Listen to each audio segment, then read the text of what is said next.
Ser podcast. El cine español asalta la cartelera este fin de semana con muchas propuestas interesantes. David Valero recupera algo del espíritu del cine kinky en Enemigos, un relato social sobre el bullying, la venganza y el perdón con Christian Checa y Hugo Wetzell. Algo radicalmente diferente es lo que propone Abelina Prat en Una quinta portuguesa, con una historia sobre la identidad y la posibilidad de ser otro, con Manolo Solo y María de Medeiros. Además, María Ripoll adapta también Esto pasará, de Milena Busquets, con Marina Salas, y la coproducción argentina La llegada del hijo, que mira a la maternidad y al deseo. Y en televisión calentamos motores para Eurovisión con La canción, la miniserie sobre los entresijos políticos de la victoria de Maciel. ¡Acción!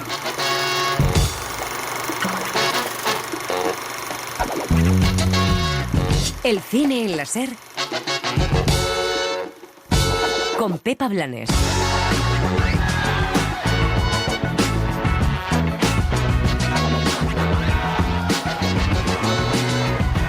Esta semana hemos conocido el buen dato que está teniendo El Eternauta, la serie argentina con Ricardo Darín, que se ha colado en el top 10 de Netflix, pero es que además sabemos que ha contribuido 34 millones de dólares al Producto Interior Bruto de Argentina, en un país que ha abandonado al cine. Su instituto cinematográfico ha producido 0 películas desde la llegada de Milei. Una muestra de que el cine es identidad, el cine avanza a las sociedades, pero además da dinero para esos que todo lo miden en cuentas. En España parece que las cosas están mejor en ese aspecto, pero también hemos vivido el desprecio de Milei en anteriores gobernantes. El ministro Urtasun ha hablado con el sector esta semana sobre las posibles consecuencias de esos futuros aranceles que Trump puede implementar al cine extranjero, cosa que nos afectaría.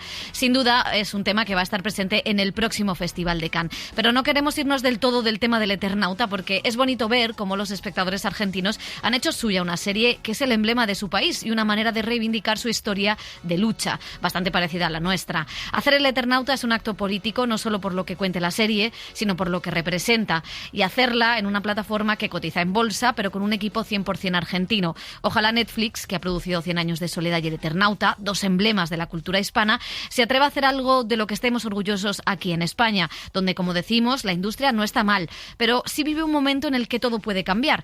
Si las plataformas no se implican, si las televisiones privadas siempre hacen la misma peli, y si Movistar, que ha cambiado de líder en cuanto a la producción de la ficción, no sigue apostando por el cine de autor con buen presupuesto, igual la hazaña de este año en Cannes va a ser solo un espejismo. Le deseamos lo mejor a Jorge Preci y le pedimos que crea en la ficción como lo ha hecho hasta ahora Domingo Corral, que ha firmado algunas de las mejores series que se han producido en nuestro país y que tenía en marcha un ambicioso proyecto.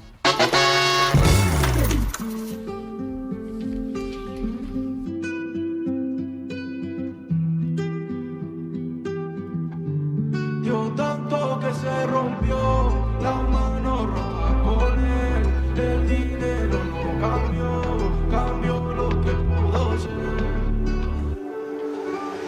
Y yo sin saber conocer, no sabía que tú me querías envolver, que si te iba, no ibas a volver y me sumaste el IVA. Ya no sé ni creer en el amor, pues lo bonito, si al fin y al cabo todo eso está roto y te deja una nota escrita hablando de lo de nosotros. Me tenían visto a mí esperando. Yo no soy de esos que te va divariando. Te quise a mi lado, no. Empezamos una semana llena de estrenos españoles. Elio Castro, José Manuel Romero, ¿cómo estáis? Muy bien. Muy bien. Esta semana no voluntariamente no hemos querido sincronizarnos. ¿Qué le pasa a Elio? Sonar un poco en ¿Qué le pasa a Elio conmigo? Nos vamos a pelear en este programa. Bueno, como decimos, muchos estrenos españoles antes de que llegue el Festival de Cannes. La semana que viene estaremos desde allí contando todo lo que pase con esas 3 películas españolas que van a estar, 2 de ellas en competición oficial. Pero esta semana vamos a hablar de muchas de las películas que pasaron por Málaga y vamos a empezar por un thriller de venganza que bebe del cine kinky y de esa mirada a los barrios y a las periferias de las ciudades. El alicantino David Valero ha sacado la cámara a las calles de San Vicente del Raspeig para retratar su barrio en una historia de 2 adolescentes, víctima y acosador, que han crecido siendo enemigos. Una historia sobre la venganza y el perdón, sobre las masculinidades y las debilidades también, que protagonizan Christian Checa y Hugo Wetzell. Soy alicantino, hijo del Levante. El sol es mi padrino. Puedes elegir la guerra, pero no los enemigos. Siempre huyendo del coyote, como el correcamino. Porque macho esto no para porque nadie lo para. Bueno, realmente esa historia ya viene de lejos porque viene de un cortometraje que, o por lo menos la semilla, el germen, y a raíz de ahí digamos que ya empezó un poco ya a crecer el proyecto, donde yo quería contar lo que sería un acoso constante hacia una persona. Mira quién tenemos por aquí. Nuestro pollito. Levántalo, Moreno. Levanta, chingo, levanta. Me cago en la puta. Venga para arriba, campeón. Entonces, bueno, todo eso, digamos, envuelto en el barrio de Alicante, que es donde yo vivo, pues con la gente que conozco, sobre todo trasladando cosas que yo he vivido o que he conocido, por llevarlas a un guión y poder contar la historia de enemigos. ¿Qué pasa, Rubio? Nada, que mi colega se ha caído de la bicicleta. ¿Está bien? De puta madre. Le pregunto a él. ¿Está bien, chaval? Todos, en mayor o menor medida, cuando hemos sido niños, hemos visto ese tipo de dinámicas. Si no te ha pasado a ti y has tenido la suerte de no ser ese porcentaje de personas que lo hacen, siempre lo has visto, ¿no? Entonces, yo afortunadamente de pequeño yo siempre he sido muy pequeñito, muy bajito y tal, pero he tenido la suerte de que nunca he sufrido ese tipo de situaciones, y más como las que ha sufrido Chimo, afortunadamente. Ahora me levanto de la cama con unas ganas de mandar a chupar a la mitad. La de naturales me decía que yo no valía para esto y ahora tengo mi casita reformada. Yo vengo del documental y yo quería realidad, o sea, no quería que cuando vieras la película vieras que hay unos diálogos ya preparados, porque cuando los personajes ya hicieron suyo el personaje, o sea, cuando los actores hicieron suyo el personaje, los diálogos cambiaron por completo y entonces era una gran verdad. Ya te pillaré, cojo de mierda. Manchado, cabrón. Hasta luego, Chimito. Chao, chao. Y trabajar con ellos, tienen mucho talento, tienen muchísimo talento, tienen mucha energía, tenían mucha ganas de trabajar y se probaron muy bien los personajes y fueron meses de ensayo y yo creo que ellos están brutal. Creo que te vas a disculpar, hijo de puta. Creo que la película invita a hacer las cosas de una manera diferente y no solo entre nosotros, sino también... ¿Con los demás? No, me refiero a que, por ejemplo, ahora mismo hay ciertas dinámicas que están cogiendo fuerza y que ya tuvieron fuerza, que siempre han tenido fuerza, pero bueno, que están cogiendo fuerza ahora.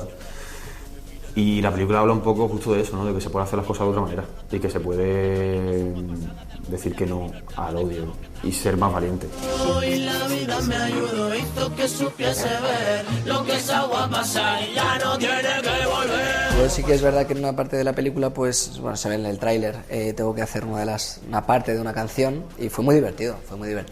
Es verdad que yo siempre lo he escuchado, siempre he estado muy ligado tanto a las batallas de gallos como a todo el género urbano, rap, trap, tanto español como americano, francés, italiano, de todo. Es un género que me gusta, aunque escucho prácticamente de todo. Pero sí, ha sido una pasada poder contar con ese tipo de cantantes y esta música que yo mismo la he escuchado durante muchísimos años y que la sigo escuchando, ¿no? Y, joder, pues eso yo creo que va a hacer que también la gente conecte de manera especial con la película. Lo siento, mi hermano, eres agua pasada, agua pasada. Agua que fue ya no va a regresar. El director contaba precisamente porque había sido importante, ¿no?, retratar la realidad de la clase obrera en una actualización más o menos del cine kinky, también con algo de Siete Vírgenes. Decía que había perseguido a Fele, el productor de Alberto Rodríguez, para que le produjera él. La película tiene esta cosa curiosa que últimamente está haciendo Amazon, de estrenar primero en cines y unos meses después en la plataforma, cosa que agradecemos bastante porque sí que es una película para ver que se puede disfrutar en pantalla grande. Sí, no, y además muy orientada hacia el público juvenil, precisamente por este ritmo, estas canciones, estos rap, trash o como se llame, que yo ya me he perdido un poco, hip hop, en fin, y que eso lo puede acercar a un público juvenil. Y luego la historia, pues la verdad es que no está mal, ¿no? Es una típica historia de dos chicos enfrentados, hay bullying, uno abusa del otro, ¿no? Le pega, le maltrata. Y cuando parece que va a ser una típica historia de venganza, pues da un giro la película y se convierte en otra cosa para mí sorprendente, ¿no? Que no se había visto tanto en el cine español. Luego el desarrollo pues puede ser un poquito más irregular, pero a mí me gusta que precisamente no sea lo convencional y lo trillado lo que podía ser, lo que en un momento dado te esperas, ¿no? Y sí que hay una reflexión sobre estos dos jóvenes que viven en unas condiciones sociales muy parecidas, que pueden tener muchísimos puntos en común y sin embargo pues son aparentemente enemigos. Cómo los abusos son de distinto tipo, los abusos que recibe uno, los abusos que recibe otro, y cómo eso pues justifica o sea, se entiende su comportamiento. Y luego hay una cosa que a mí me gusta mucho de la película, es como gracias a la canción, a esta música, ellos son capaces de expresar sus sentimientos que están muy reprimidos, ¿no? Es a través de estos rapeos, estas canciones, cómo pueden ellos expresar realmente lo que sienten. A mí es lo que más me gusta de la película. Claro, es que es un recurso que hemos visto, bueno, en películas americanas. Recuerdo la de Eminem. Sí, claro. 8 millas. Claro, o muchas otras, ¿no? O Mentes Peligrosas, donde la música también era una forma de tal. Y ese fue el origen del hip hop, luego reapropiado por la cultura blanca, ¿no? Y del rap, de la música callejera, que de alguna manera sirve para expresar esa problemática social o esas vivencias de la calle. Y yo creo que aquí, y fíjate, Alicante ha sido una zona que ha dado muy buenos raperos. Me acuerdo de Nach, que es uno de los raperos de allí, Violadores del Verso. O sea, que ha habido muchos grupos en esa periferia. Muchas veces se habla de Alicante y se ve la playa o toda la costa y la construcción, pero hay muchos barrios en el interior o muchos pueblos en el interior que han tenido esa cultura muy urbana, ciudades que como tienen... Elda. Como Elda, ciudades feas, o sea, con una construcción distinta, ¿no? Que no tienen, muy industriales, donde la clase obrera es una masa muy importante, y San Vicente del Raspeig, que está al lado de la universidad, es una de esas. Y me gusta la figura de este director, un poco autodidacta, que no ha pasado por una escuela de cine, que es de una generación un poquito posterior a los que debutan, que ha hecho cortos con los vecinos, con la calle, que quiere retratar la zona en la que vive, y que considera que, bueno, que cambia un poco esa consideración del cine, de la clase, y me parece que lo hace bien,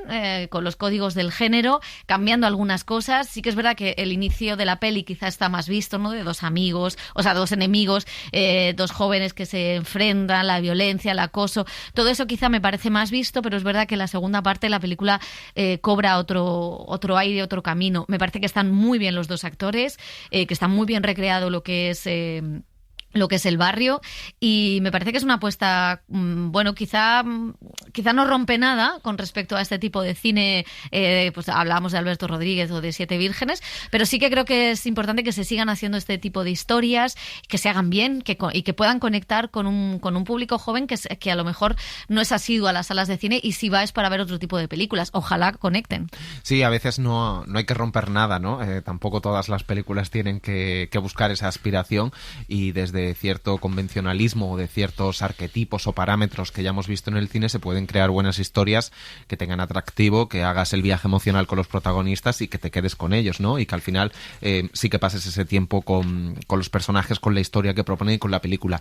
Yo creo que hay cosas interesantes, más allá del tema del bullying, que es súper interesante, esa cadena de violencias que pueden surgir en un barrio como espacio hostil, ¿no? Donde tú vas replicando ciertas violencias hasta que llega la persona, hasta el eslabón más débil, por así decirlo, que en este caso el más débil es simplemente el chico que quiere sacar la cabeza, que quiere tener un futuro, que quiere ayudar a su madre, que tiene una situación en casa complicada, y acaba siendo el que recibe, ¿no? esa violencia. Pero como luego todo eso se transforma, se da la vuelta, se habla de los dilemas éticos de la venganza, de qué hacer, de qué no hacer, del perdón, de la reconciliación o no reconciliación, de si puede haber incluso sin reconciliación, un acercamiento emocional a través de la música, como habéis dicho, que me parece muy interesante. Creo que están bien rodadas las escenas, que capta un poco toda esa esencia de barrio, del ambiente, de la complejidad, de esos bloques de edificios donde hay muchos vecinos, donde se sabe todo, porque las puertas están abiertas, o en algunos ni siquiera hay puertas,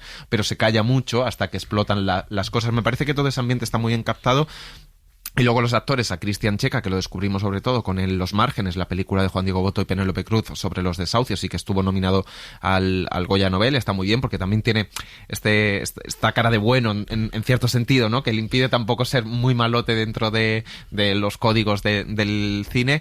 Y a mí me flipa también muchísimo Hugo Belzel, que estaba en El hijo zurdo, siendo el hijo de María León, que ha hecho también otro tipo de series, y creo que es un actor súper prometedor. Lo que hace, sobre todo porque aquí, sin desvelar nada, hay una transformación física y un trabajo corporal en todos los sentidos que ya verá el público, que yo creo que es increíble como está, y creo que es pues, una peli que se va bien y que seguramente tenga dos vidas, la del cine, que pueda traer a un público muy de thriller español o con el cartel, que también es como de otro tiempo ese tipo de cine, pero que luego seguramente tenga su segunda vida también en las plataformas de streaming, porque es una película también muy de streaming. Pues La Virgen Roja funcionó muy bien en las dos, dos patas, o sea que esperamos que esta apuesta de Amazon pues le salga bien. Hay también drama liviano o comedia dramática, como quieran. María Ripoll regresa con la adaptación de la novela de Milena Busquets, También esto pasará. La escritora ahondaba en el duelo tras la muerte de su madre, la editora Esther Tusquets, en este libro donde la protagonista pasaba el duelo y el verano en Cadaqués con sus amantes, sus hijos y sus amigas. Dicen que la mayoría de las mujeres buscan a su padre a través de los hombres. Yo te busco a ti, mamá.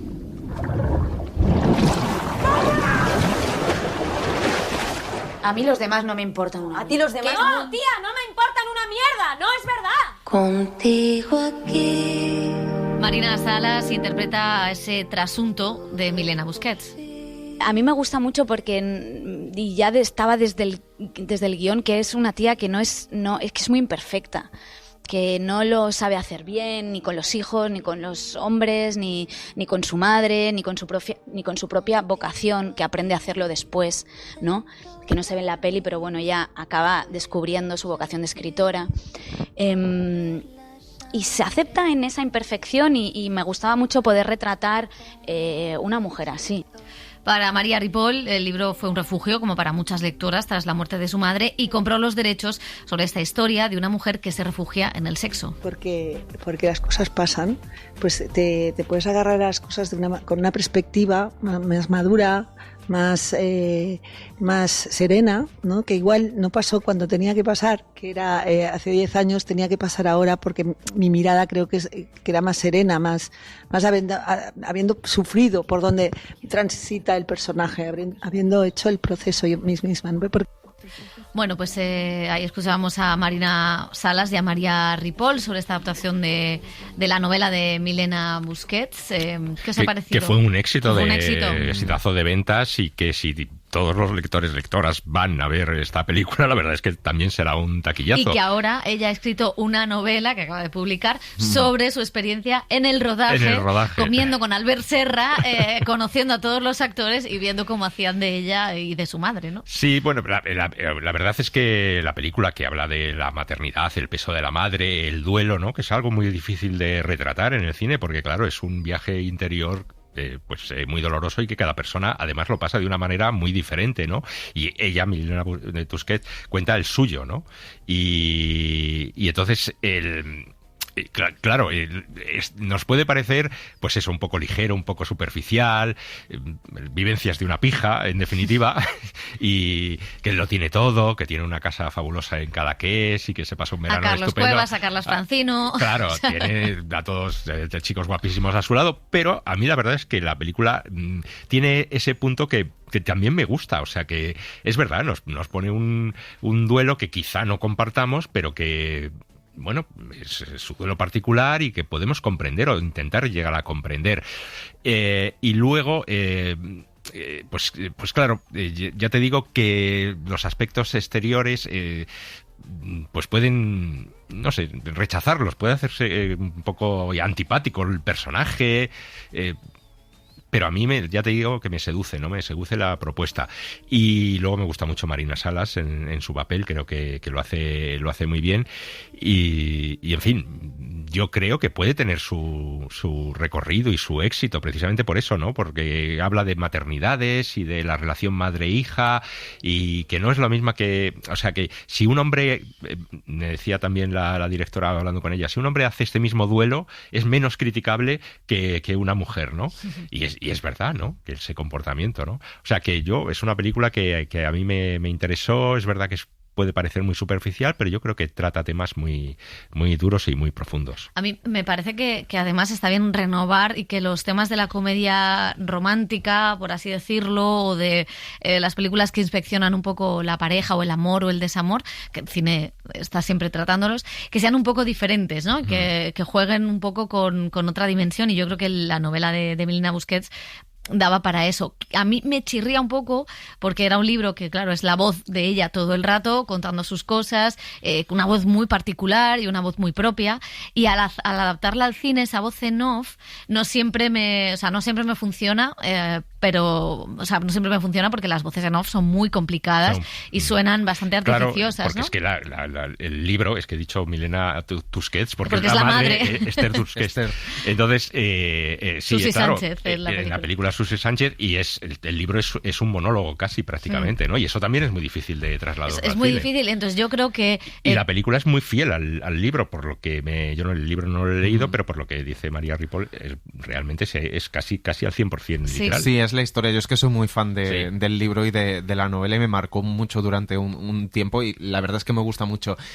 Pero al ver la película me tengo que desligar mucho del libro, porque es muy difícil adaptar este libro, el monólogo interior, y luego hay cosas, muchos detalles. Es decir, Milena Busquets en esta cosa que hace, ¿no? Casi este exorcismo en Cadaqués sobre la muerte de su madre, que la había marcado tanto desde la infancia. Es una personalidad muy particular, como decía Pepa, sobre todo porque tiene una retranca muy particular, una ironía, un humor, tiene también una conciencia burguesa de privilegio absoluto. Es una burguesa pero consciente de todos sus privilegios y de sus riquezas. Tiene una liviandad, tiene algo sexy también, de alguna manera. Entonces me resulta muy difícil trasladarlo a la pantalla. Entonces, si me desligo de eso, bueno, puedo entrar en la película. Si no me desligo de eso, me resulta que la película se queda un poco... que es complicado adaptar por la voz en off, es complicado adaptarlo. Marina está increíble y creo que crea otra mujer totalmente diferente a Milena Busquets. Busquets. Sí, por cuestión de edad, porque el personaje vivía en otro tipo de crisis más madura, ¿no? Claro, sería, cuando Milena perdió a su madre tendría 40 y algo, Marina tiene 36, es decir, tiene mi edad. Es verdad que con 2 hijos parece una cosa como mayor, pero crea otro tipo de mujer que asume un mismo duelo, ¿no? El que se contaba en el libro, y ella está fantástica y creo que está sensacional, pero la peli en ese sentido sí que se me queda un poco que le falta la profundidad que tenía un poco en este ir y venir que tiene el personaje femenino, no en los escarceos amorosos o sexuales, ¿no? Sino a la hora de su monólogo interior y de cómo ha sido su vida con los padres de sus hijos, con sus amantes. Entonces, aquí es todo más complicado. Me parece más como superficial o liviano, ¿no? Esta pequeña escapada casi a Cadaqués para enfrentar este duelo, que en el libro indudablemente tenía mucha más profundidad. Yo quiero saber qué se comió con Albert Serra en esa comida del rodaje con Milena Busquets. Bueno, vamos a pasar, es cierto que todo esto pasará, habla de lo liviano, de la ligereza, pero también grandes temas, como estábamos diciendo, y es algo que tienen en común con el siguiente estreno, una quinta portuguesa de la directora Avelina Prat. Pensaba que eras portugués de origen, pero ya veo que es un error. ¿Es un problema? No, en absoluto.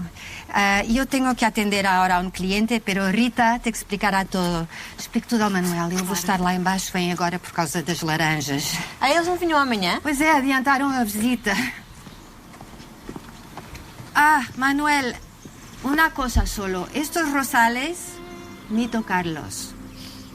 Me encargo yo personalmente. Manolo Solo es un profesor de geografía que queda devastado tras la desaparición repentina de su mujer y decide coger la maleta y viajar sin rumbo hacia Portugal con una nueva identidad. Recala en una finca, una quinta, que está dirigida por una mujer tranquila, con buen corazón, que le contrata como jardinero. Y esa mujer es María de Medeiros. Efectivamente, yo creo que hay una dimensión política porque está claro los límites del individualismo, ¿no? O sea, esto que nos dicen que cada individuo se tiene que imponer como más fuerte a los otros. O sea, eso es la estupidez misma, es ir contra una pared, porque es a través del otro, de la escucha del otro, que podemos vislumbrar alguna cosa de nosotros. Y por supuesto nunca somos una definición simple nosotros mismos, o sea, nosotros mismos estamos tan lejos de conocernos como para afirmar que somos el individuo que debe suplantar a los demás. O sea, todos transportamos varias identidades que van fluctuando y haciéndose a lo largo del tiempo, varias heridas, y solo efectivamente en esa dimensión de confianza que le damos al otro para poder escucharlo y recibirlo, que nos podemos acercar a algo de sabiduría un poco sobre lo que hacemos en la tierra. Y sí, también es político que Avelina, pues eso, haga esa pausa donde podamos reflexionar y hablar de nosotros, pero no de forma literal. A través, los personajes estos se encuentran contándose historias, jugando a las cartas, lanzándose pequeños desafíos, y esa es de una forma no literal, tangencial, no literal, que se descubren, ¿no? Y que se crean lazos. Y entonces creo que sí, que esa es un mensaje muy importante que siento en la película. Y la directora hablaba de esa idea o fantasía de ser otro, de desaparecer y de crear otra vida en otro lugar, y de cómo esta película también habla de la identidad. ¿Es posible realmente dejar atrás todo y vivir la vida de otro? Pues estamos como muy limitados, ¿no? Claro, solo tenemos una vida, es un poco una pena, pero no paramos de ver otras vidas en los libros, en el cine. Al final la identidad la conforma todo lo que nos va sucediendo a lo largo de la vida. Aunque cambies de contexto, de lugar, de entorno, llevas una mochila y, por supuesto, tú sigues siendo tú, pero todo tu contexto y todas esas viviendas te van reconformando. Y al final eres la suma de todo eso. Ser otras vidas, Sí. Estoy pensando en cuáles podrían ser.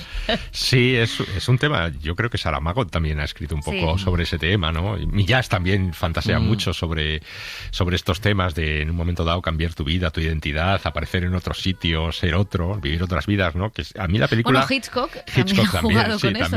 Sí. No, la verdad es que yo creo que es un deseo humano que todos tenemos, fantaseamos o nos gustaría en un momento dado, ¿no? Llegar a un sitio donde no nos conozcan y presentarnos de una forma diferente, ¿no? Y empezar una nueva vida.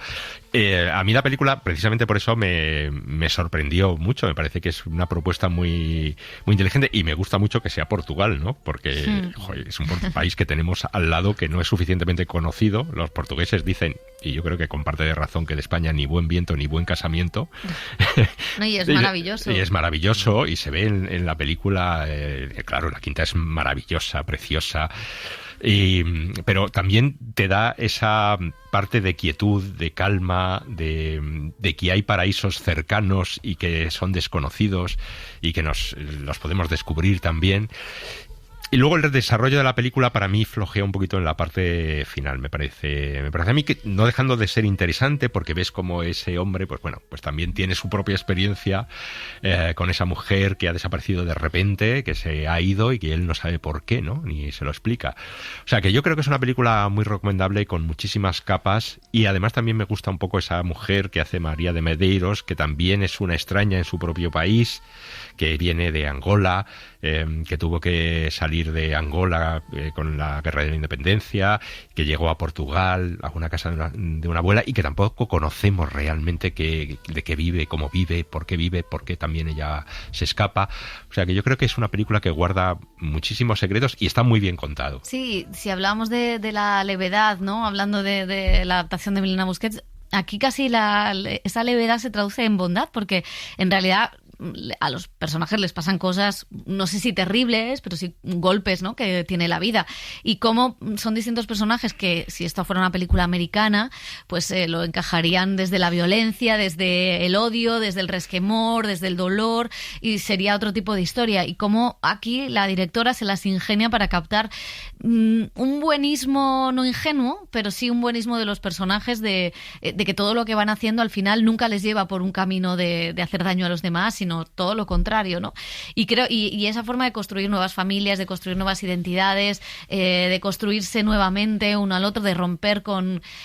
no sé si al margen del sistema sería la palabra, porque la quinta es maravillosa y hay que pagarla, pero sí como un poco saliéndose de lo que sería el circuito más comercial o convencional de lo que debería ser una vida, ¿no? El piso en la ciudad, el trabajo para toda la vida, y de cómo un profesor de geografía, por distintas cosas del destino, acaba en esa quinta trabajando como jardinero cuando no ha cogido una pala ni ha tocado la tierra en su vida, ¿no? Entonces, bueno, tiene como cosas muy, muy bonitas, muy humanistas, muy sencillas, que yo creo que también en estos momentos, pues como decía María de Medeiros, son políticamente importantes, ¿no? Reivindicar esta cosa, estas alianzas o estos cambios sin hacer daño a los demás. Y creo que no es fácil en el cine encontrar historias que cuenten esto y que lo cuenten de esta manera tan tranquila.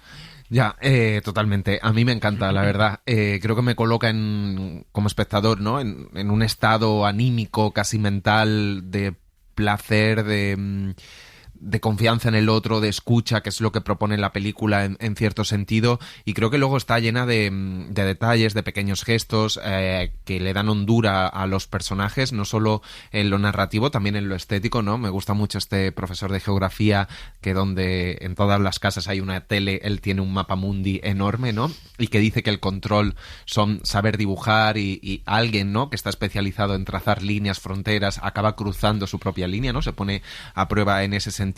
Me gustan todos esos detalles que tiene, y luego también me gusta mucho que no hay villanos, que hay gente que desaparece o que suplanta identidades, pero ninguno lo hace como por malicia, o toda la gente tiene unos motivos, unas circunstancias, eso me gusta mucho, y que luego son una cadena de migraciones que nos viene a decir que de alguna manera todos somos migrantes por la vida de una u otra forma, ¿no?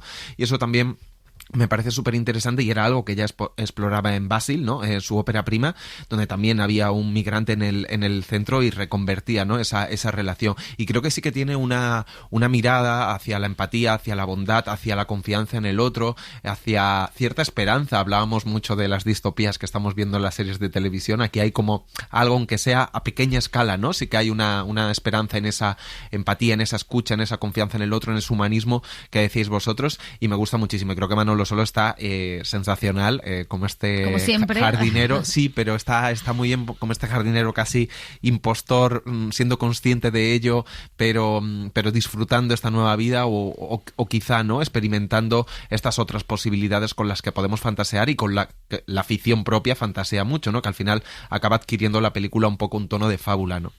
Bueno, pues también en Málaga estuvo El cielo de los animales, es la nueva película de Santi Amodeo, un conjunto de historias sobre la pérdida que tienen actores como Raúl Arévalo o también Manolo Solo. ¿Cogiste leche en polvo? Sí. Y tienes que ir a la farmacia por la adrenalina. ¿Está muerto el Beni? ¿Quién? Coproducción española es La llegada del hijo, que estuvo en Nuevos Directores en San Sebastián, dirigida por Celia Tan y Valeria Privato. Cuenta el regreso de un hijo que ha estado preso a casa de la madre, que vive en un profundo duelo. El reencuentro abre esa posibilidad de perdón entre ambos. Maricela Álvarez y Greta Fernández son las protagonistas. Me llamaron desde acá hace un rato, mi hijo está detenido. Embistió en un accidente automovilístico a una mujer. La mujer murió en el acto.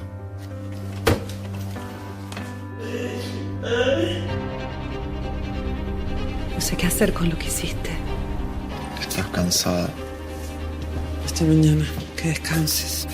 ¿Qué otro detalle podrías darme acerca de la relación de Alan con la víctima? Nos interesaba muchísimo ampliar el horizonte en relación a los modelos de maternidad que solemos ver representados en el cine, en la literatura, en el arte, bueno, en todo el aspecto cultural que puede estar convocado. Hay algo de esa doble figura de madre y mujer que de alguna manera entra en tensión en nuestra película a partir del personaje de Sofía, pero porque hay muchos mandatos que heredamos en relación a la maternidad.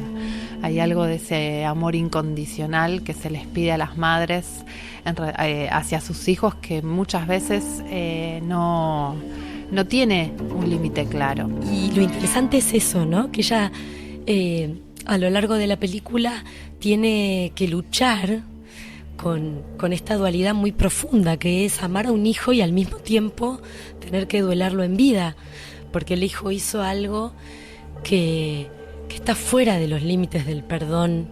El perdón es una cuestión religiosa, es parte de ese mandato, ¿no? Es un concepto en un punto. Y que ella pueda como agrietar ese concepto y preguntarse, ¿yo puedo perdonar o no? Es lo que pesa sobre su cabeza durante toda la película.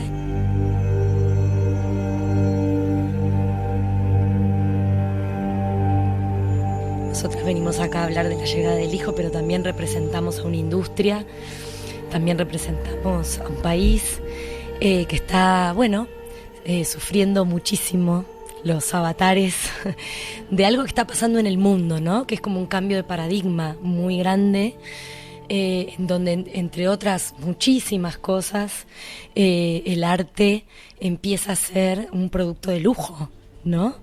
Es triste, pero empieza a ser así.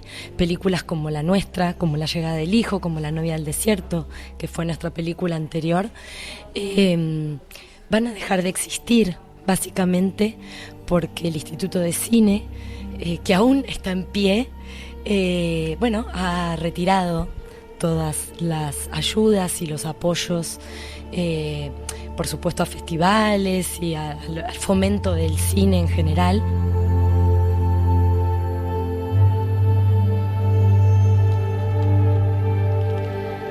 Y dos estrenos más del cine francés. Tenemos Presunción de inocencia, dirigida y protagonizada por Daniel Auteuil. Cuenta la historia de un abogado que ha dejado de ejercer, pero vuelve a conocer a un padre de una familia acusado de asesinar a su esposa. Convencido de su inocencia, hace lo posible por ganar el juicio. ¿Papá? Sí, queda usted detenido como el sospechoso del asesinato de su esposa. No tiene antecedentes judiciales. No es ni un culpable creíble ni un inocente obvio. ¿En qué estado estaba? Nervioso, perdido. Me voy a volver loco. Más preocupado por sus hijos que por él. No entiende qué ocurre. Lo niega todo. ¿Quieres defenderlo? Sí. Y terminamos con Tierras Perdidas, el regreso de Paul Wes Anderson junto a Mila Jovovich, basado en un relato de George R. Martin, el autor de las novelas de Juego de Tronos. Cuenta la historia de una reina desesperada por encontrar la felicidad y el amor y que envía a una bruja a un lugar lejano en busca de un poder mágico para transformar su amor en hombre lobo. Desapareció consumido por las llamas de una gran guerra. Lo único que queda son las Tierras Perdidas.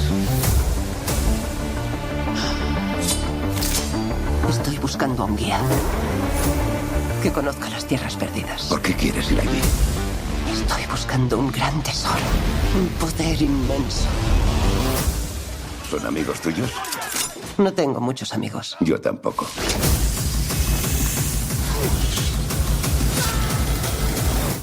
El cine en la SER con Pepa Blanes. Las series. Yo canto a la mañana que ve mi juventud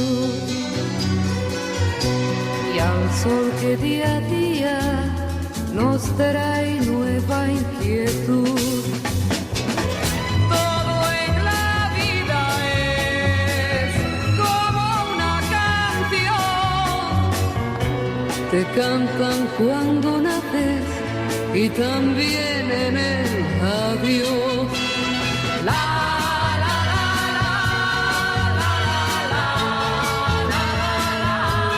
Bueno, solo queda una semana para la nueva edición del Festival de Eurovisión. No nos hemos vuelto locos, no vamos a hablar de Melody, Dani Garra. Mejor no. Tal y como van las quinielas, vamos a mirar al pasado. Sí, van mal. Sí, y recuerdos a alfombra roja de los Goya. Bueno, vamos a seguir, vamos a recordar pues una de nuestras grandes victorias, bueno, la única victoria, la de Maciel y su La La Land, como escuchamos, en el año 68, un año clave en la historia de España, pero también en la historia mundial.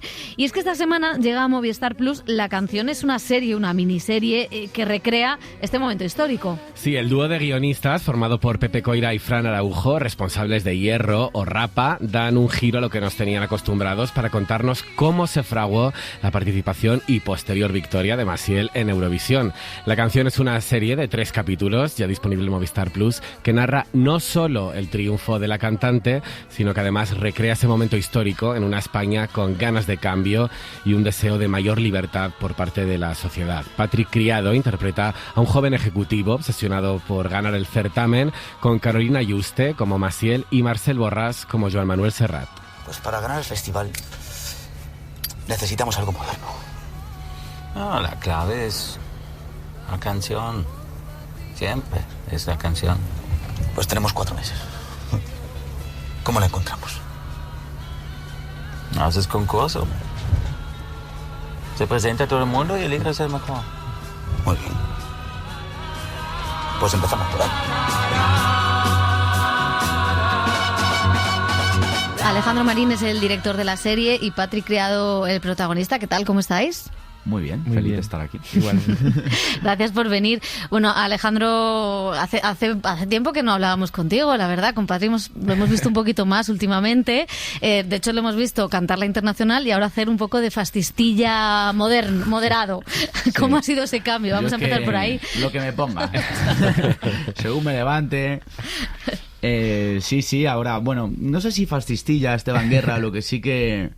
Es un tipo que es un funcionario de Televisión Española, ¿no? Y él digamos que quiere ascender y medrar en su puesto de trabajo y quiere llegar, para él su objetivo final es Paradores, ¿no? Él lo visualiza, él se ve ahí, es un tipo que cree que toda su felicidad y todo va a ir bien cuando llegue a Paradores, ¿no?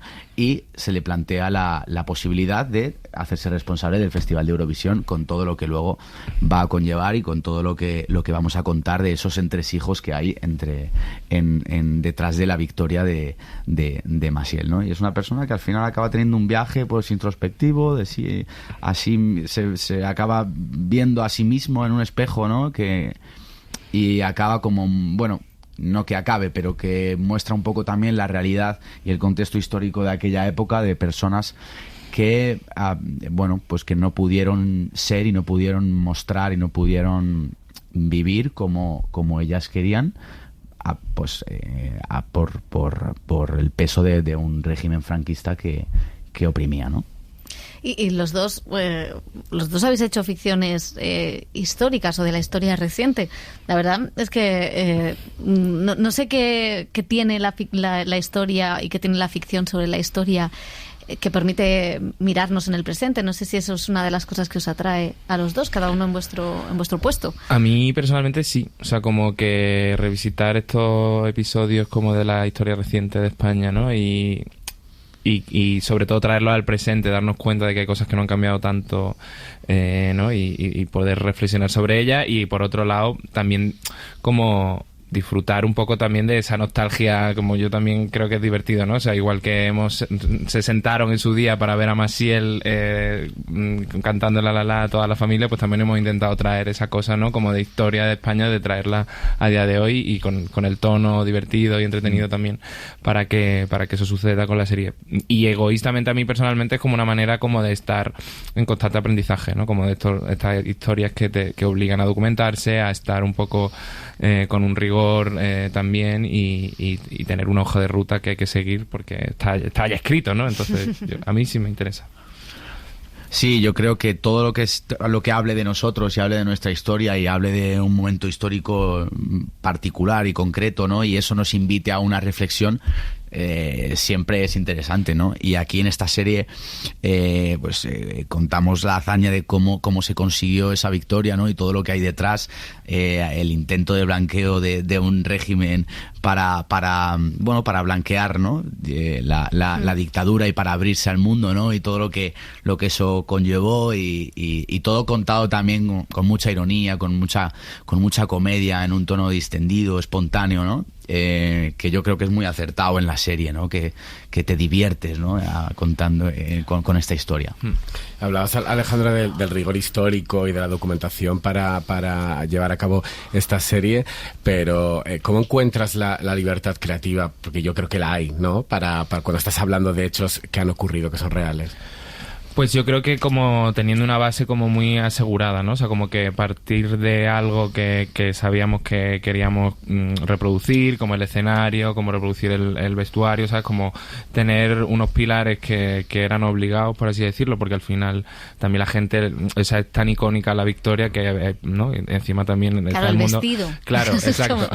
Como que todas esas cosas tenían que estar sí o sí, ¿no? Al dedillo, pero luego, por otro lado, sabíamos como que si íbamos con ese foco para todo iba a ser un error, porque nunca íbamos a llegar a hacer a una Maciel exacta, ¿no? Ni probablemente hubiese sido tan interesante como lo que hace Carolina o como lo que hace Marcel en la serie, porque al final era más interesante conseguir humanizar a esos personajes, traerlos al presente y trasladarlo mediante una energía de una, ¿no? Pues en el caso de Maciel es muy evidente que era una mujer como muy adelantada a su tiempo, que decía las cosas sin complejo, a pesar de estar en una dictadura, pues hablaba de divorcio, hablaba de, o sea, ¿no? Se proclamaba no fascista, o sea, como que realmente, pues, ¿quién puede hacer eso a día de hoy? Una actriz que es una actrizón, pero que a la vez no se calla, tal, pues que era como, es que tiene que ser Carolina, ¿no? Y claramente.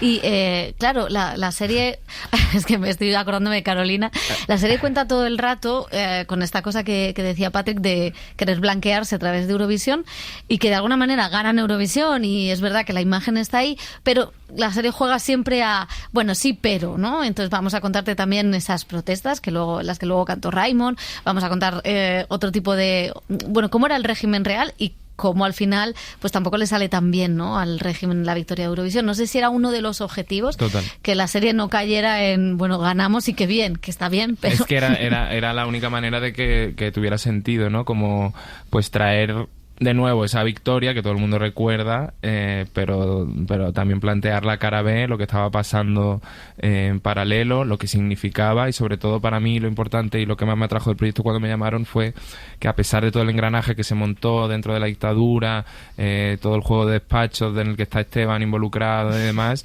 el pequeño gesto de Maciel diciendo no me hago una foto, es más política que todo lo otro, ¿no?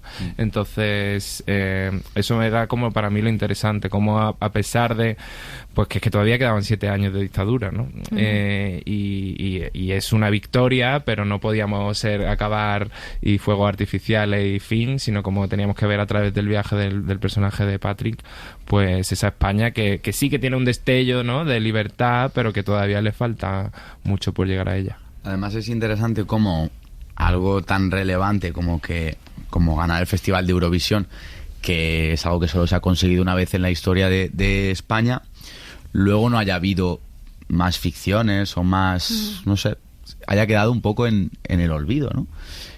Y yo creo que la serie, después de que ocurra esa victoria, pues te invita a una reflexión de por qué ha podido pasar esto o qué es lo que... Bueno, qué ocurrió después, qué sucedió después, ¿no? Y eso es muy interesante también, que no solo se queda ahí en ese hecho, sino que va más allá, ¿no? Y que tiene el Festival de Eurovisión, ¿qué creéis vosotros? Porque todo lo que rodean nos fascina muchísimo. O sea, dentro de nada se va a celebrar otra vez la nueva edición. No sé si es la geopolítica que ya existía en estos años, en los años 60, el show, la competición. Hombre, partiendo de la base, ¿no? De no sé cuántos países presentándose con una canción y una competición de muchísimas culturas a Europa, de repente es como, ¿no? Está llena de culturas súper diferentes y lo que te dicen, ¿no? Esa geopolítica brutal. Entonces, yo creo que tiene eso, ¿no? Como que al final hay mucha fantasía en torno a tanta gente queriendo tener ese momento de gloria y decirlo. O sea, yo creo que antes sí era mucho eso. Cada país, yo creo que lo normal, ahora sí hay muchos países que a lo mejor cantan en inglés y tal, y como que se ha desvirtuado un poco esta idea, pero entonces era como decirle al mundo el país que era, ¿no? Y era como una cosa como... Y claro, pues que es puro pop, ¿no? Es interesante ver también cómo ha evolucionado el festival, ¿no? Sí. Y eso en la serie es interesante ver, ¿no? Cómo era el Festival de Eurovisión en aquel entonces y cómo es ahora, ¿no?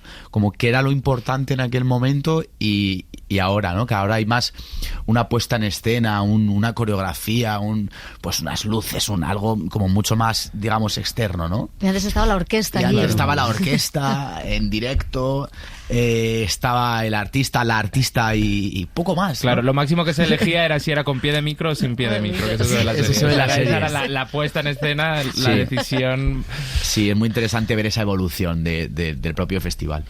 ¿Y cómo ha sido la documentación histórica a la hora de recrear o a la hora de buscar también a ese personaje que yo creo que representa a muchos españoles medios, ¿no? Que de repente, bueno, pues no sé si por convencimiento o por miedo seguían un poco lo que el régimen decía y dentro de esa rueda, ¿no? No sé cómo ha sido para los dos el buscar la documentación de esto, porque claro, lo de Serrat sí sabías, era Serrat, pero al final fue Maciel, ¿no? El catalán, no, pero realmente es verdad que no ha sido algo que haya estado muy en boca o que se haya hablado mucho de este asunto.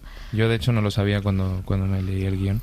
A ver, el guión estaba muy documentado por Fran y Pepe, que son los creadores, y luego entró la figura de Patricia Fontbella, que fue la documentalista que nos abrió el maravilloso mundo de la hemeroteca de Televisión Española, con todas las imágenes de archivo, también como de Pathé, de la BBC, o sea, como que realmente fue un proceso que iniciamos antes del rodaje, porque ya sabíamos que íbamos a integrarlo durante el metraje, entonces incluso había cosas como que queríamos imitar, o pues estábamos buscando localizaciones para la BBC, queríamos saber cómo era la BBC entonces, o sea, como que fue un proceso muy guay, porque luego incluso hemos imitado, o sea, como para introducirlo en el montaje, pues ya planteábamos cosas de cámara parecidos, porque ya sabíamos qué imagen de archivo iba a ir antes o después, o qué elementos íbamos a repetir. Entonces fue un proceso como muy disfrutable, porque eran paralelos a toda la preproducción, y pues cuando estás como mucho de ensayo, localización, en una furgoneta yendo para un lado para otro, de repente sentarte en tu casa y ver como esas imágenes que ya con el grano que tienen, o sea, yo es que soy no sé, me fascina el archivo, entonces claro, como era un momento como muy de paz, de sumergirte ahí y querer como cogerlo lo máximo posible y ponerlo en la serie.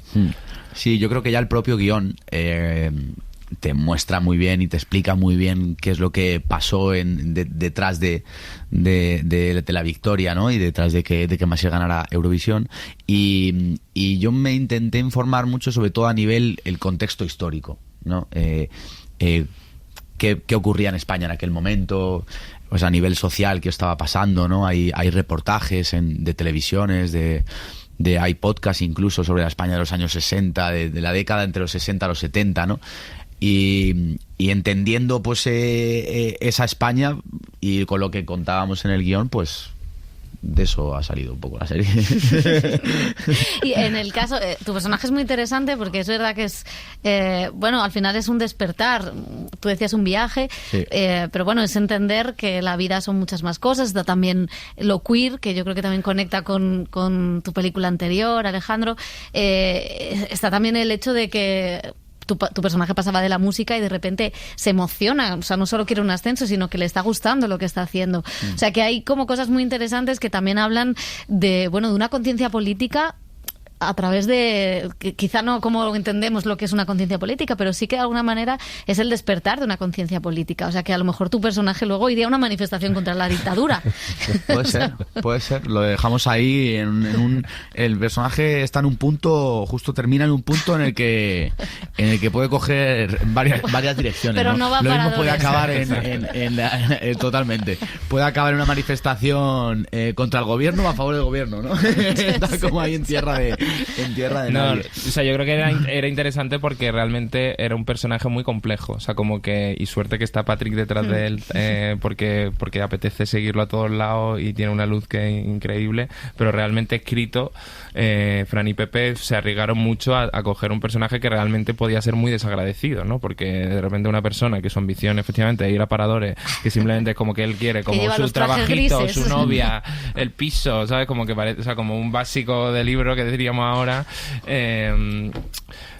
pues tiene este viaje que es muy interesante al ponerse enfrente a personas que representan al final pues la libertad de decisión. Primero Serrat negándose a representar a España porque no le dejan cantar en catalán, luego Maciel por negarse a hacerse la foto, o sea, como que este viaje, ¿no?, hacia que al final es España, ¿no? Como con ese horizonte muy lejano hacia un poco esa libertad que todavía no le están permitiendo, pero que ya con las marchas estudiantiles está sucediendo, ¿no? Con la música que está llegando cada vez más de otros países, ¿no? Pues estas cosas que no sé, o sea, es un viaje que creo que es muy como que es la excusa, como que creo que al final Eurovisión es la excusa para contar precisamente ese viaje de este personaje. Sí, yo creo que a través un poco de o sea, lo que imagino que querrían Fran y Pepe, ¿no? Con el personaje de Esteban, es que a la vez que él va avanzando en su historia y va conociendo los entresijos de cómo funcionan los despachos, de cómo funciona Eurovisión, él mismo se va descubriendo el espectador, a la vez que va descubriendo todo eso, va descubriendo un Esteban y una manera de percibir el mundo y una España que se abre hacia un lugar, ¿no? Y es interesante como el paralelismo que hacen en la serie de el contexto histórico con un personaje, ¿no? Más terrenal como Esteban, ¿no? La negativa de Serrat a cantar en castellano habla mucho del momento histórico que se vivía en ese momento, pero no han cambiado tanto las cosas, ¿no? Porque, bueno, todavía no hemos ido a Eurovisión con una canción en catalán y de hecho todas las canciones que se presentan al Benidorm Fest sí que hay algunas en lenguas cooficiales, pero nunca han llegado a pasar la criba final. Al final, en todo esto de los idiomas no estamos tan lejos, ¿no? De ese 68. Totalmente. O sea, a mí cuando él dice o sea, en la serie, ¿no? Que dice con toda normalidad, ¿pero qué problema hay en cantar? Y es como, si es que a día de hoy, 60 años después, nos seguiría pareciendo una locura, ¿no? Desgraciadamente. Pero sí, totalmente. O sea, yo por eso digo que traerla a día de hoy y que siga resonando de alguna manera es lo interesante. Y ver que, bueno, pues que no hemos cambiado tanto y que hay cosas que son asignaturas pendientes todavía. Sí, que nos quedan ahí pendientes. ¿Cómo ha sido? Bueno, tú no cantas, pero claro, la decisión también es importante porque... Yo tarareo, es verdad. Pero en las noches de FIA sí cantabas. Ahí sí cantabas. Digo, sí que cantas bien, vale. Pero claro, es una decisión también importante, el que haya música, el que los actores canten y el volver a poner esa actuación, o sea, el recrear esa actuación, que eso también es una decisión de director, de decir, pues sí, la vamos a recrear. Sí, fue muy guay como esta cosa de lanzarnos a la piscina y sobre todo que Carol y Marcel lo quisieran hacer. Yo creo que era importante porque al final... O sea, ya estábamos introduciendo el material de archivo y yo creo que si hubiéramos doblado las voces y al final se hubiera despegado como de sus actuaciones o de sus propias voces, como que sí se hubiera un poco interrumpido como ese viaje, y teniendo en cuenta que los dos cantaban súper bien, yo creo que era necesario y obviamente pues tuvieron a una coach de canto detrás, también tuvieron Carolina tuvo a Miriam para hacer la coreografía, que sí hicimos, no como en estas cosas sí fuimos muy rigurosos porque igual que imitar el vestido, pues la coreografía era tan del momento que era bailar y no bailar, que era, ¿no? Como era una cosa que a día de hoy lo ves y sería como medio ridículo, pero no, es que eran, bueno, como se bailaba en el momento y como esos movimientos, entonces... Esos movimientos robóticos. Sí. ¿Verdad? ¿Cómo ella hacía así? Y cómo está tan logrado por parte de O sea, Carol, tú pones el vídeo al lado y es brutal. Es igual. Y encima en rodaje, cada vez que la lanzábamos, o sea, como obviamente no la lanzábamos siempre entera, era como vamos desde aquí, y de repente Carolina tenía una técnica, o sea, yo flipé que tenía una técnica perfecta que boom, boom, y ya se ponía en el momento concreto de la canción. Entonces fue, bueno, para ella fue un reto más, pero yo creo que se agradece al verla y es muy divertido. ¿Sabéis si la van a ver o la han visto? ¿Habéis tenido relación con Serrat y Maciel? No, porque en el momento de escritura, o sea, como que creo que no estaban en un buen momento ellos personalmente y no se habló con ellos, y también yo creo que fue una decisión como inteligente de que al final no es un biopic de ninguno de los dos, el relato como está contado a través del personaje de Patrick, y hacer como una visión como más, ¿sabes? Como que en el momento en el que empieza ya a escuchar voces y relatos personales, como que a lo mejor se podría haber desvirtuado, ¿no? Y como este relato como tan postal, ¿no? De todo, de un personaje que en la que se van ensartando el resto de personajes reales, creo que fue muy guay, pero vaya, obviamente lo hemos hecho desde el absoluto respeto, admiración hacia ellos y deseando que les guste porque, vaya, ojalá sea así. Y bueno, la serie introduce también material de archivo, metéis, bueno, pues muchas imágenes históricas, sobre todo relacionadas con las revoluciones estudiantiles y tal. ¿Cómo fue la decisión de meterlo y por qué era importante para ti introducirlas? Esto fue como fue que me lo plantearon Fran y Pepe desde el inicio. Ellos tenían como punto de, como faro, la idea de una ficción en la que hubiera marchas estudiantiles con música pop de fondo, ¿no? Como este contraste, creían que era como el tono que queríamos, que había que buscar para la serie. Entonces, ya te digo, o sea, como éramos muy frikis del archivo los tres y cada vez que se encontraba algo, o sea, de repente había imágenes que no estaban, o sea, como Televisión Española tiene como bastante cosas online que puedes buscar, pero de repente iban saliendo, o sea, las imágenes del making of del videoclip de Serrat, tal, o sea, como que iban saliendo cosas durante el proceso que íbamos queriendo introducir cada vez más porque era un no parar. Y al final era como una manera de estar... O sea, de hacer como un pacto con el espectador, ¿no? Como de decir, esto pasó de verdad, estos son actores haciendo, ¿no? De personajes reales. Obviamente te vas a emocionar con ellos y va a ir de su mano, pero tener estas pildoritas de recordatorio. Sucedió de verdad, esto... Cuidadico. Exacto. Nos parecía interesante y era como algo como que era... que podía ser peligroso porque podía sacarte, ¿no? Y porque al final interrumpe el relato, pero nos estimulaba bastante y nos atraía mucho la idea de hacerlo, y yo es de las mejores decisiones creo que hemos tomado. Oye, porque la hace especial, ¿no? Sí. O sea, como que le da como a... No, y siempre, o sea, ver ese tipo de material siempre es muy curioso para el espectador. Sí. O sea, que si está bien enlazado, como es el caso, pues todavía más. Yo quería preguntarte, Patrick, porque es verdad que antes, fuera de micro, hablabas de que tú empezaste muy joven en la actuación, y tus últimos proyectos has elegido muy bien los proyectos. O sea, has estado en series que cuentan cosas muy interesantes, que son personajes... no sé, muy interesantes, que tienen muchas caras. No sé un poco cómo un actor que lleva mucho tiempo en esto consigue seleccionar bien o estar en los proyectos más o menos que dicen algo del mundo también. Bueno, gracias. Lo primero. Bueno, yo me siento un privilegiado y ya de poder trabajar de esto y de poder estar intento, en la medida que puedo, pues estar en proyectos que vayan más allá de entretener o de hacerte pasar el rato, ¿no? Que es importante también, sino que intenten pues dejar un pozo, una reflexión sobre el ser humano, sobre quiénes somos, sobre a dónde vamos, ¿no?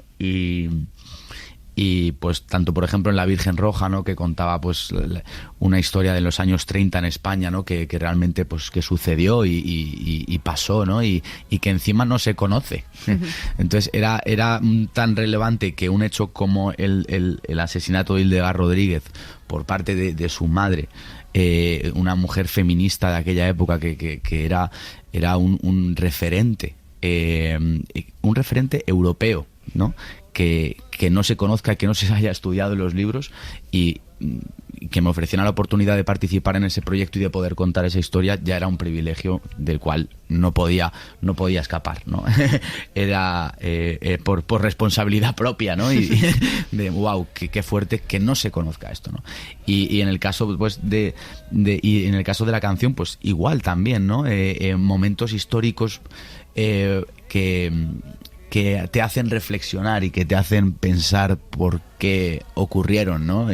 Y detrás de que Maciel ganara Eurovisión resulta que había una intención política clara por parte del régimen franquista para blanquear lo que fue una dictadura pues agobiante, ¿no? Y poder participar en proyectos que invitan a esa reflexión, bien sean como es en el caso de esta serie, ¿no? Con esa intención satírica, irónica, cómica, a pesar de un contexto triste, pues bienvenido sea, ¿no? Así que bueno, yo me siento un afortunado. Pues a seguir por ese camino. Sí, gracias. Y gracias a los dos, ha sido un placer. Enhorabuena. Muchas gracias. El cine en la SER con Pepa Blanes.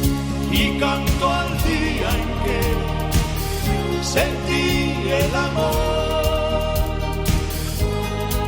Andando por la vida aprendí esta canción.